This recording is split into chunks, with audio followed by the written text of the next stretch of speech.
20 दिनों बाद T20 world cup शुरू हो जाएगा। पाकिस्तान की पहली जंग होगी नीदरलैंड्स के साथ 7 फरवरी को, और पाकिस्तान की दूसरी जंग होगी अमेरिका के साथ।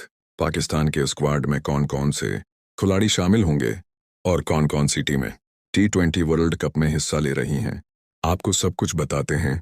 पाकिस्तान क्रिकेट टीम के कप्तान होंगे सुलेमान अली आगा। सुलेमान अली आगा के अलावा साहबजादा फरहान, साइम अयूब फ़ख्र जमान, शदब खान बब्र आदम, फ़हीम अशरफ मोहम्मद नवाज और उस्मान खान इब्रार अहमद, शाहीन आफरीदी नसीम शाह, वहारिथ रऊफ सलमान मिर्ज़ा, ख्वाजा नाफी अब्दुल समद, वसीम जूनियर और उस्मान तारिक पाकिस्तान क्रिकेट टीम के T20 वर्ल्ड कप 2026 के स्क्वाड में शामिल होंगे। अब आपको बताते हैं कि कौन कौन सी टीमें हैं जो आपको T20 वर्ल्ड कप में नजर आने वाली हैं। आपको इंडिया की टीम नजर आएगी, Sri Lanka Afghanistan, Australia Bangladesh, England south Africa, America West Indies, Ireland New Zealand, Pakistan की नहीं डाउटली